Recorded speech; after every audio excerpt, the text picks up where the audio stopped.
Good day, in this video I'll be explaining user-defined function and methods for both Python and Java. So first, let's have Python. Function, a block of reusable code. So reusable. To invoke a function, place a set of parentheses after the function name to invoke it. So first example is mukanta kog happy birthday ka tolo. So without using function first. So print happy birthday.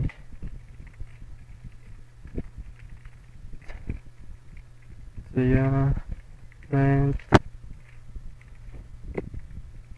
you are old and print happy birthday to you again.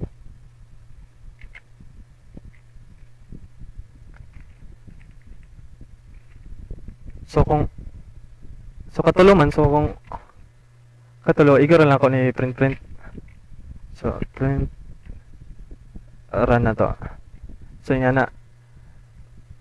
Ang what if gusto na ko nga isa ra ko mag sulat og ingani tapos pwede na ko i-print katuyo. So diri na nimo magamit ang function. Ang ang user-defined function is starts with def and bisag unsa lang imong ipangalan diri. So happy birthday man lang ta, happy birthday. O close and open parenthesis. So indent lang nata ngayon. So tanan ang nasa indentation tanan nasa def is naka-indent diri sa ustas. Invoke lang na to, so i-type lang na to ni. Ano yung function? So print. So na-print siya ka isa, so pwede na to nakatulon. Igo lang na to invoke katulo. So nag-print katulo. So ingana na kasi ng user-defined function. So user-defined function pwede pud ka magbutang og mag-send sa function og data. Di bali magbutang ko nga og ngalan. So ang tawagan ni is argument. Dapat every argument na siya a set of parameters. So name, so kibali variable ni tapos kini ang value. So print name f-string sa nako ni f-string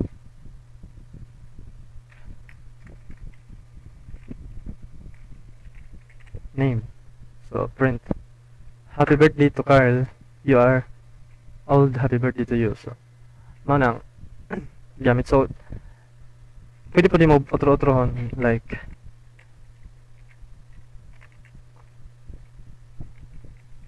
Justin and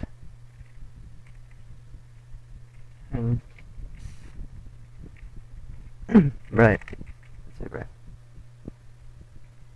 So ma-print siya katulo tapos lahi-lahi ang ngalan. Taga kuan. So wait, naglag.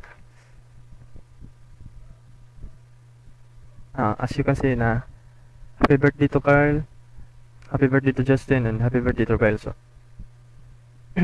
kana man mga.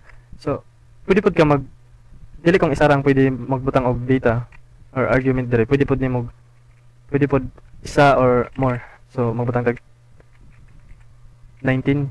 So dapat akong error na to ni mag-error siya. Kay isa ra may nakaset na parameter tapos duha imong argument. So dapat jud duha pud imong parameter. So let's say age. Wait. You are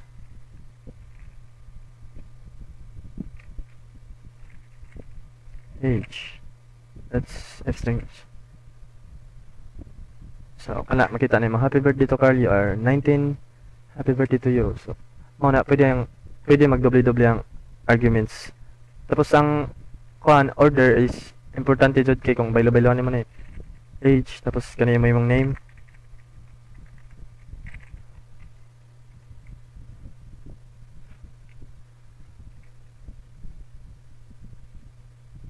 So kana nagkabaylo-baylo, dapat jud importante ang order. So let's try another example.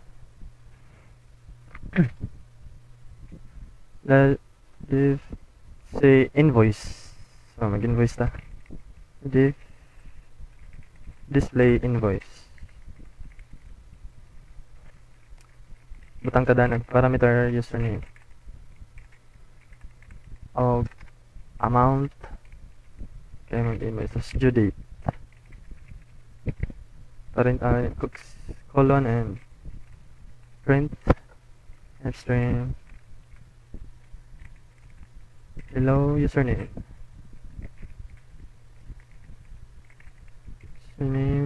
print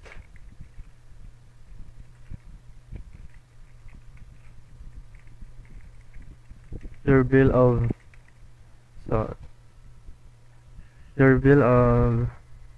let's say amount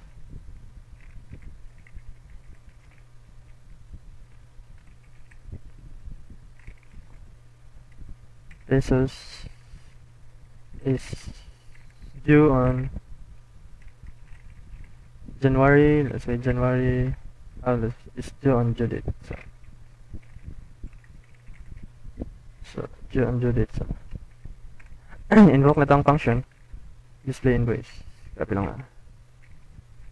And close and open parenthesis, and for username, data for username is, let's say, my name, Carl. And for amount, 5,000. Say 5,000.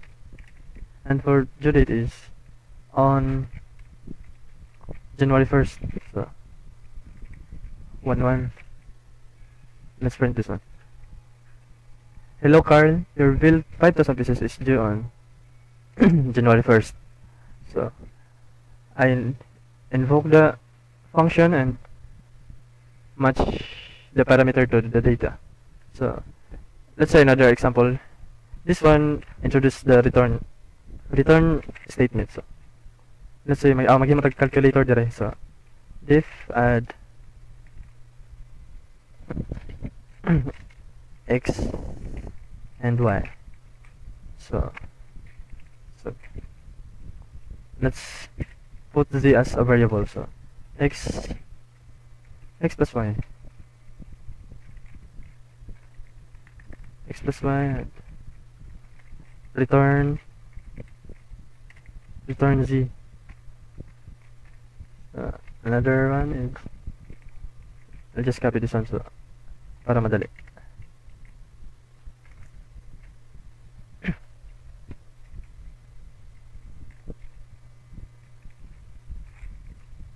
So add, subtract, multiply, and divide. And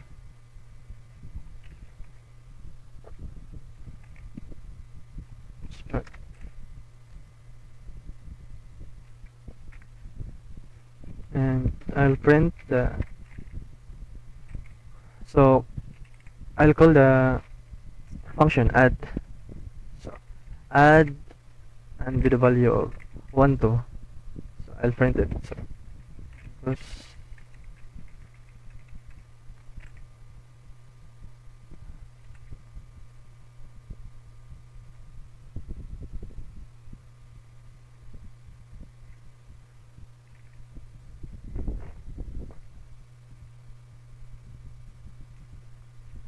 so it returns 3. So let's try another one. Let's just skip it.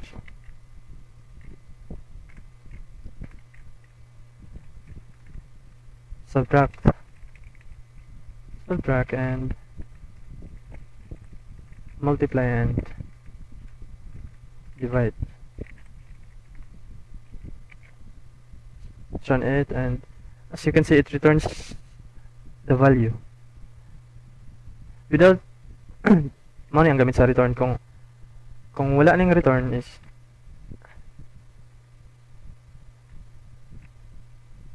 mo call balin siya sa none. Isa mo nang naka-importante sa return. So explain na ko. Ang purpose na ning sa return is mag-return siya value after this code will be executed. So ang kaning sa add is may mo na siya 3 subtract may siya negative 1 mag-return siya negative 1 and sa multiply is mag-return siya 2 and sa divide is nag-return siya 0.5. So mo na ang purpose sa return. Next is Java user-defined methods. A method, a block of reusable code that executed when called. So let's say magkanta tag happy birthday Katolo. So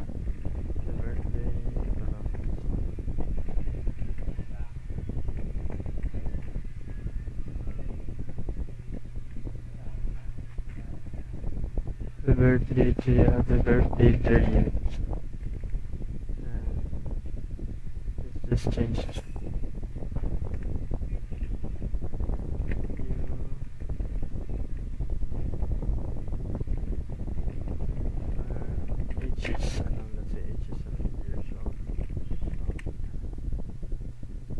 So kay katulungan, so kung dito magamit og user-defined method, so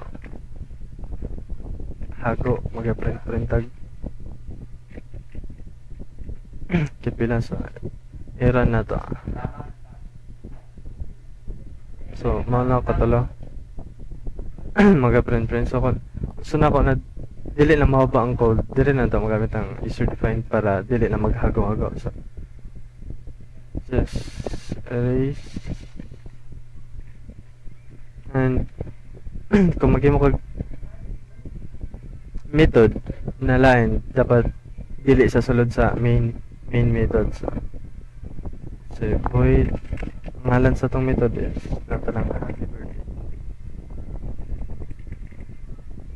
So with close parenthesis curly brackets, copy lang nato ano is delete nato. So igo lang nato dire invoke and method just the happy birthday.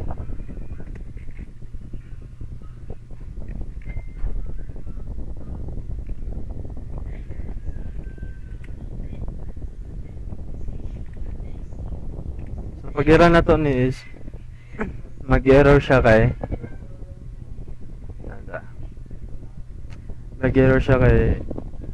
nag-invoke ta diri sa on because method niya na static, dapat static food ni, so butang na static kaya mo gana na siya noon. So you can see makita nimo, tapos pwede po sa kapilan ini mo i-print ay tawagon diri sa katulungan sa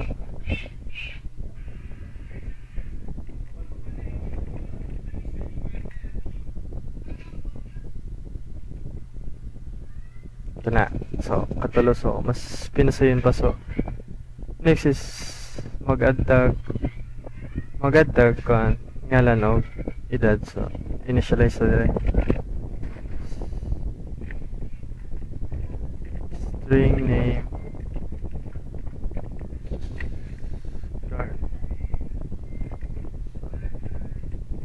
and age 19. So ibutang lang nato ang variable age, tapos ang tawagan nila is argument. So dapat ang argument na ay set of parameter na mumat sa one. So ang name is string man, so string. Age is integer. So ibutang formatted dear ancestry.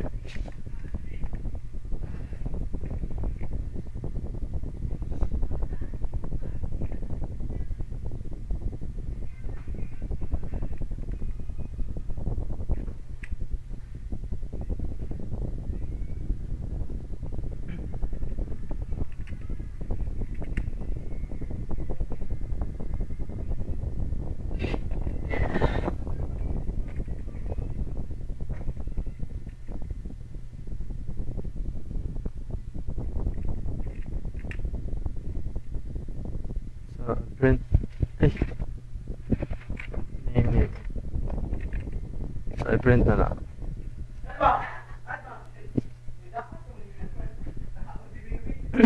Makita nimo na, so, makita nimo na, niya na siya, and i-print dyan ang name og kuan. So, yan nila magbutang og argument para maka-add og value or variable and variable sa method. So, an example is mag-return ta. So, delete na. Static gyapon ta, static.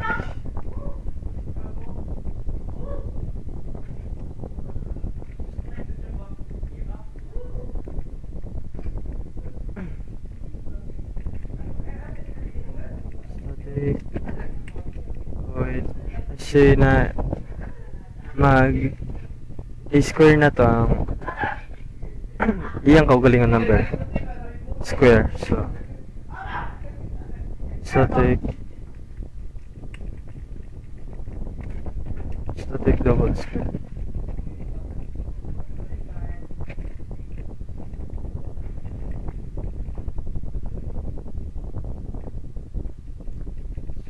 Double numbers.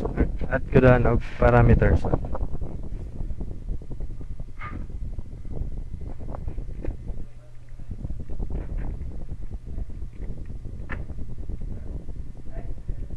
Nagad ko daan og parameters. Return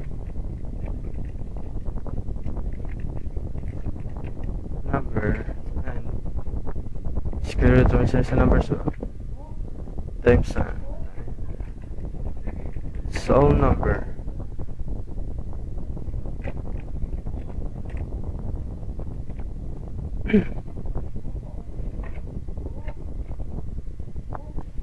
so dire tawag na to square.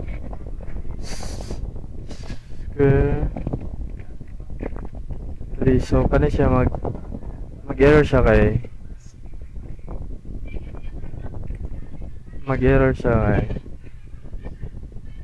dili siya, wala siya ma-return kay wala man ta magkuhan sa pala. So himo na to ni siya variables. So double man siya, double result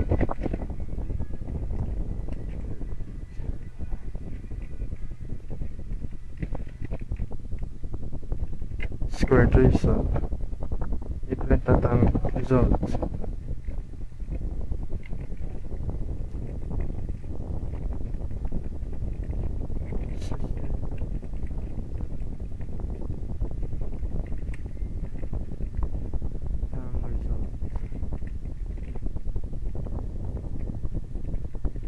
So yara na to.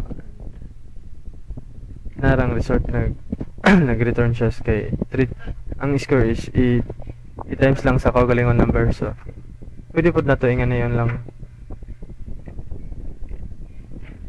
para mas dali kung gusto nimo.